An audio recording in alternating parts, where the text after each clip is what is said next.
Peeling paint can be so difficult, especially if you're dealing with lead paint. As many of you know, we're working on restoring an early 1900s farmhouse, and with that comes lead paint. So we have tested and we just go ahead and treat all paint as if it's lead paint, even though some of the top coats are not lead paint. You would just have to go by the bottom coat. You can order the test kits really cheap offline, and I'll actually link some down below, the exact ones we use. We got them off of Amazon, and I want to say they were less than $20, but a lot coming out. I think like 60 come in the can. And I just want to throw out this disclaimer that I'm not a professional, and you should always do your own research. Like, take everything I say with a grain of salt, and always do your own research before doing any kind of work. So I recently bought this door, and this is actually going to be our new kitchen door. I previously had one, but I've changed my mind once again and decided to go with this door instead. But it has layers and layers of old paint, and it needs to come off. I previously would use a heat gun if you've watched any of my videos, but a lot of you guys actually recommended I try out the IR paint stripper, and that's what I'm using here in this clip. I wanted to go in around the edges of the door and get off all the paint that I could, and then around the detail work of the door by the windows. Even though an IR paint stripper is supposed to be safe to use around glass, I didn't want to chance it just because this is the original glass in the door, and I personally didn't want to take that chance. So I actually am going to use a paint stripper on the detail work later on in this video to get that off. Later on in this video, I compare the IR paint stripper, the heat gun, and the peel away paint stripper. But I don't show me using the heat gun in this video just because you guys have seen me use it so many times before. I've been using it for over a year, and it essentially does exactly what this IR paint stripper does, but just on a much smaller scale.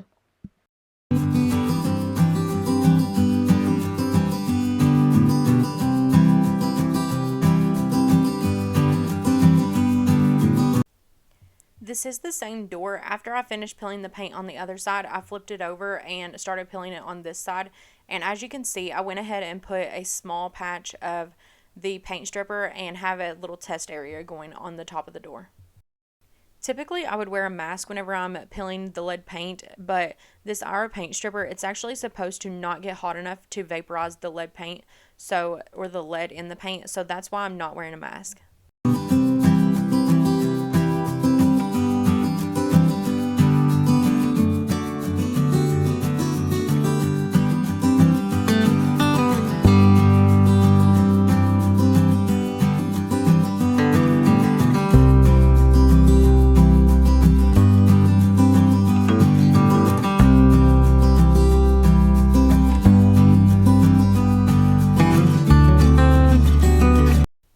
Once I got all the paint peeled around the outer edges of the door, I went in with the peel away paint stripper and put it on all the detail work of the door, and then I go in and cover it with the laminate paper that came with the peel away paint stripper.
As I'm applying the laminated paper, you have to make sure that it adheres to where you have the paint stripper applied, and then you have to go in and rub out all the air bubbles that are underneath. So that's what I'm doing whenever I'm rubbing it on.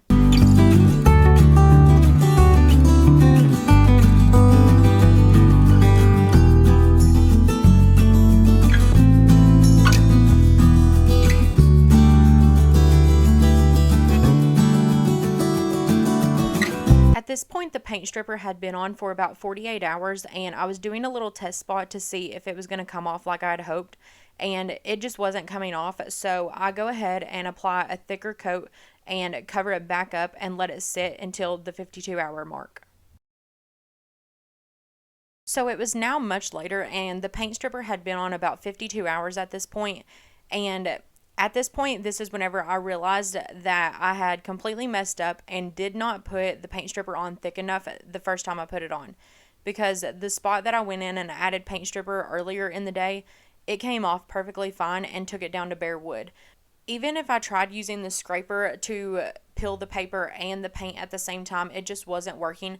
The idea of this paper is, and the reason why it's called peel away, is because the paper is supposed to help adhere to the paint, and whenever you pull up on the paper and scrape at the same time, it's supposed to help the paint and the stripper stick to the paper so that you don't end up with a big mess at the end.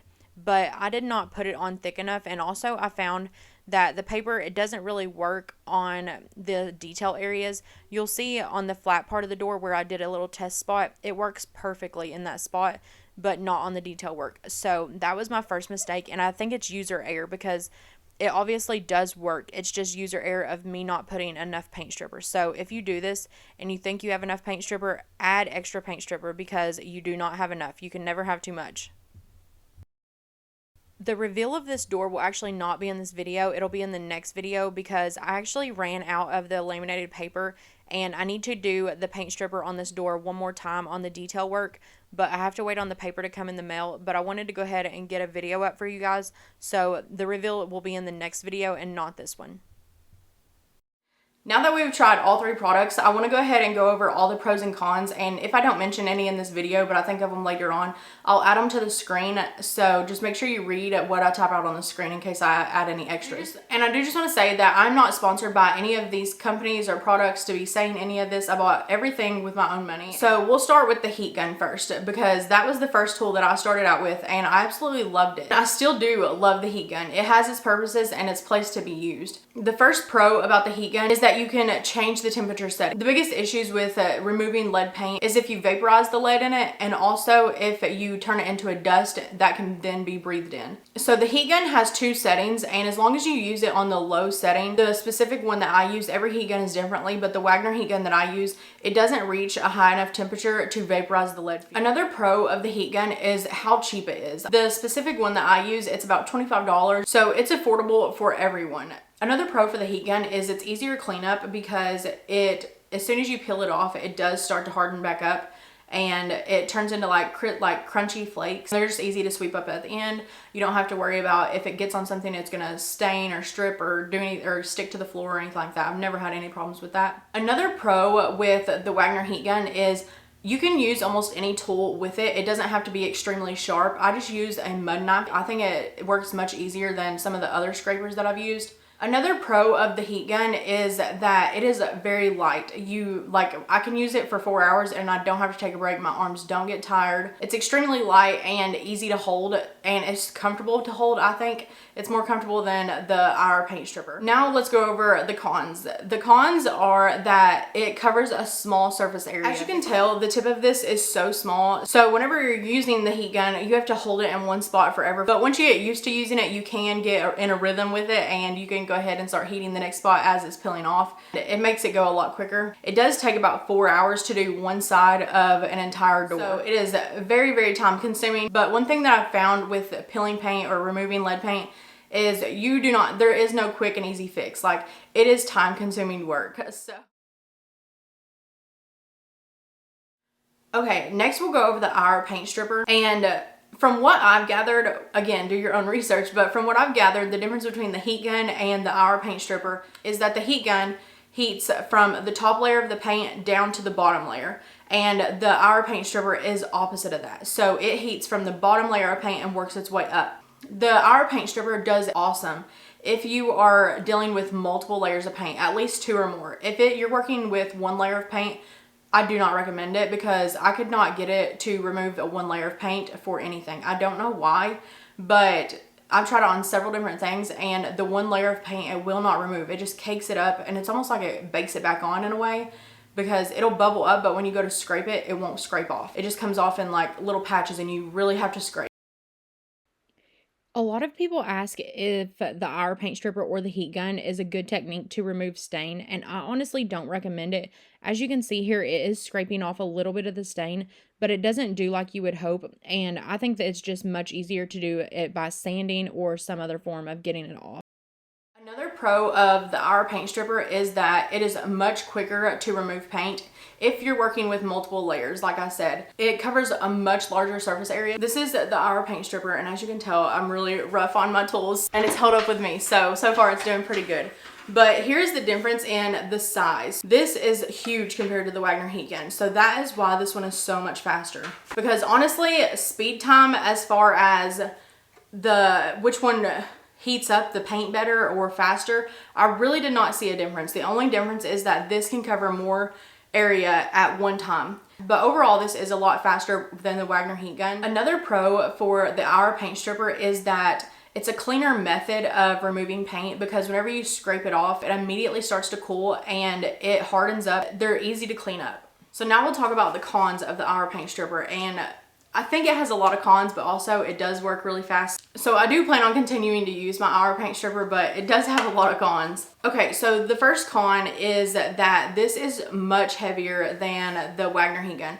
I think this weighs about 4 pounds, and it may not sound like much, but whenever you're having to hold it like this in one spot for so long and then just move every once in a while, you get so tired. So my arms, like, I have to take breaks. You probably saw in the video that I kept holding it weird, and it was because my arms were getting so tired. I ended up setting the door up on salt horses, and horizontally it gets so heavy, this head does. I would recommend trying it vertically and see if you like it and if it's any easier to hold that way, because that's how I'm going to do it next time. And that's going to lead me into my next con, and that is that you cannot touch this to the paint in any way. You can see that I failed miserably at that and got so much paint stuck to this, and it does burn it, so it smells bad whenever it burns. So whenever your arms are getting tired, you cannot let it touch the paint like I did, because it does smoke and it will burn the paint and it gets stuck to these plates. So another con, and I think this is my last con with the Hour paint stripper, is that it gives off so much heat. The first day that I tried this, it was like 80 degrees outside, and we don't have AC in our downstairs of our house, so it was like probably 72, 73 in here. And by the time I was done, which I'd only used it for probably 30 minutes to 45 minutes, and it was like 85 degrees in our house, so it gives off so much heat. So if you do this, either do it in the wintertime or do it outside. Okay, the next con of the Hour paint stripper is price range for me. And it's hard because there are so many different brands of an Hour paint stripper, and sadly the Hour paint stripper is actually the cheapest option I've found.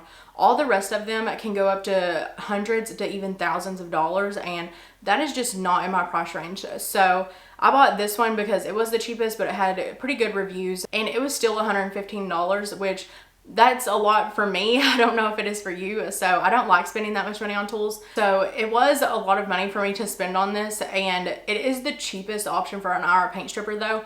So that's the next con for me, is that it is quite a bit pricier than the heat gun. Another con that I found with the Hour paint stripper is that you cannot just use any scraper to get the paint off it. It has to be a scraper that has an extremely sharp edge, and I'll link some down below.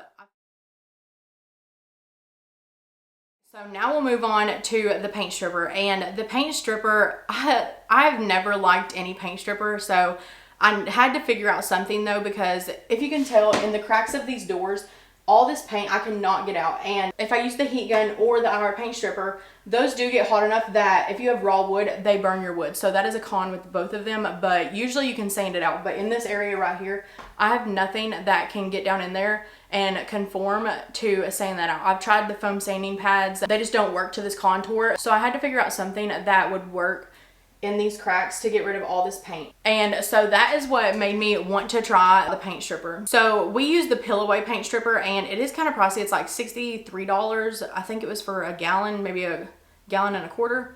I can't remember, but I'll link it down below, the exact one that we bought. It does work, but it is so time consuming. If you need this project done quick, do not go with paint stripper, because it's probably going to take you at least 2 days, if not longer, to get the paint peeled off. Then you have to clean the door, and then you have to sand it still. And if you are working with lead-based paint, you have to make sure that the paint stripper is safe to use on lead paint. Some of them are not, but this one is. So check your bottle or can or whatever you're using for paint stripper. Check that and make sure it's safe for lead. But I would say one of the pros of paint stripper is that you can put it on and leave it on. And some people like that method. I personally don't. I like to see instant results and I like to just get it done and over with. But if you don't care to wait, or if you have time to wait, then I would recommend this, because you can just apply it and then forget about it, and then you go back and scrape it back off, and then you just clean it up and then do your sanding after the wood dries. One of the cons to paint stripper is that it is extremely messy. I hate how messy it is, because you're dealing with goopy wet paint and it's extremely messy to clean up. If you get it on something that you're not supposed to, it's gonna strip whatever you get it on. Another con about the paint stripper is that it can get pricey. I would say one door that has no glass in it, like this one, it would take probably that whole entire bucket that I bought. That's a little over a gallon. I would say that it would do this door front and back, and that's it. You wouldn't be able to do multiple doors. I'm probably going to keep both my heat gun and my paint stripper. The heat gun is perfect for getting in like tight little areas, so I am going to continue to use it and keep it. And then the IR paint strip is probably going to be my preferred method to removing the paint. It goes a lot quicker, and as long as I'm working with multiple layers of paint, it seems to do a fine job. But if I'm working on a single layer, then I'll just use the heat gun. And I'm going to continue to use the paint stripper to get in the small cracks of the door and the detail work to get the extra paint out. So I'm going to be keeping all of these tools, and it's really project based. If you're doing an entire house renovation that is super old and there's multiple layers of paint, I would definitely suggest the IR paint stripper. And then if you just have maybe like a craft project or just like one door or something that you're working on, I would recommend the heat gun and using it on the lowest setting if you have lead paint, and just taking your time with the project, because I'd rather spend $25 than $115. And if you're working on a single project, they do sell smaller sizes of the paint stripper, but overall, all these tools work good. They each have their purpose and a place to be used. So I'm going to keep all of them, and I do still like all of them. It ultimately just comes down to what kind of project you're working on and what your need is. And I do just want to say two things that you should never do with lead paint, because I get so many questions on it, and that is sand lead paint. You want to avoid sanding lead paint at all costs. And if you do, wear a respirator, because that is whenever lead paint is most ingestible, is because you're turning it into a fine dust and you're gonna breathe it in. And then also, never vacuum up lead-based paint. Like all the paint chips and stuff, do not vacuum those up. Just get a regular broom and dustpan and clean them up, and then dispose of the waste properly. And every state is different on this, so check your state's requirements for disposing of lead paint products safely. But that's gonna be it for today's video. So thank you guys for watching, and I hope you guys will like and subscribe.